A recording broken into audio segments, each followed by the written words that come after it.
ജലസേചന വകുപ്പിന്റെ നേതൃത്വത്തിൽ കാഞ്ഞിരപ്പുഴ അണക്കെട്ട് കേന്ദ്രീകരിച്ച് നടപ്പാക്കുന്ന പുതിയ വിനോദസഞ്ചാര പദ്ധതിയുടെ നിർമ്മാണോദ്ഘാടനം ജലവിഭവ വകുപ്പ് മന്ത്രി റോഷി അഗസ്റ്റിൻ നിർവഹിച്ചു.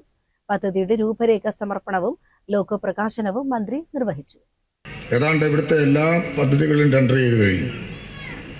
ഇറിഗേഷനിലോ വാട്ടർ അതോറിറ്റിയിലോ ഒന്നും ഒരു പെൻഡിങ്ങും ഈ കോൺസ്റ്റിറ്റ്യുവൻസിയുടെ ഭാഗമായിട്ടുണ്ടെന്ന് ഞാൻ വിചാരിക്കുന്നില്ല. ആഴ്ചയിൽ അല്ല രണ്ടാഴ്ചയിലൊന്നെങ്കിലും സെക്രട്ടേറിയറ്റ് കയറി ഇറങ്ങി അവരുടെ എക്സ്പീരിയൻസും ചിലരല്ലോ ജില്ലാ പഞ്ചായത്ത് പ്രസിഡൻ്റൊക്കെ ആയിട്ടിരുന്ന് നിയമസഭാ സാമാജികയായി ഈ കാര്യങ്ങളെല്ലാം പങ്കെടുത്ത് ജനങ്ങളുടെ വിഷയം മനസ്സിലാക്കാൻ സാധിച്ചിട്ടുണ്ടാകണമെന്ന് ഞാൻ വിചാരിക്കുന്നു. അതുകൊണ്ട് അക്കാര്യങ്ങളെല്ലാം അവരുടെ ജാഗ്രത, കുടിവെള്ളം കൊടുക്കുന്ന കാര്യത്തിൽ വാട്ടർ അതോറിറ്റിയുടെ ആ ഘട്ടത്തിൻ്റെ ജലജീവൻ മിഷൻ പദ്ധതി വന്ന ആദ്യ ഘട്ടത്തിൽ തന്നെ 100% ഈ കോൺസ്റ്റിറ്റ്യുവൻസി കുടിവെള്ളം കൊടുക്കുന്നതിനുള്ള പദ്ധതിക്ക് അംഗീകാരം മേടിച്ച വിരളിലെണ്ണാവുന്ന മണ്ഡലത്തിലൊന്നാണ് ഇതവരുടെ മണ്ഡലം എന്ന് പറയുന്നതിൽ അഭിമാനമുണ്ട്. പ്രത്യേകിച്ച് MLA ഒരിക്കൽ കൂടി ഞാൻ അഭിനന്ദിക്കട്ടെ.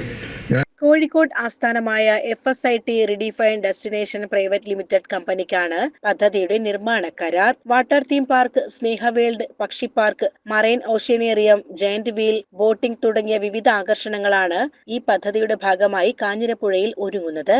അണക്കെട്ടും ഉദ്യാനവും ഉൾപ്പെടെ 50 ഏക്കർ സ്ഥലത്താണ് പദ്ധതി നടപ്പാക്കുന്നത്. കെ ശാന്തകുമാരി MLA ചടങ്ങിൽ അധ്യക്ഷനായി. ചടങ്ങിൽ കമ്പനിയുടെ chief executive officer VP Habeeb Rahman, promoter doctor MA Kabir, ജലസേചന വകുപ്പ് Kozhikode chief engineer CS Sinosh, panchayat പ്രസിഡന്റുമാരായ Sathi Ramarajan, Rasheed Babu, Ramachandran, water authority director board അംഗം അഡ്വക്കേറ്റ് ജോസ് ജോസഫ്, മുൻ deputy speaker Jose Baby, CPI ജില്ലാ കമ്മിറ്റി അംഗം Manikandan Pottassery, advocate Kushalakumar, KIIDCC chief executive officer S Thilakan എന്നിവർ സംസാരിച്ചു. വിവിധ രാഷ്ട്രീയ കക്ഷി പ്രതിനിധികളും ജനപ്രതിനിധികളും ഉദ്യോഗസ്ഥരും ചടങ്ങിൽ പങ്കെടുത്തു. CCN മണ്ണാർക്കാട്.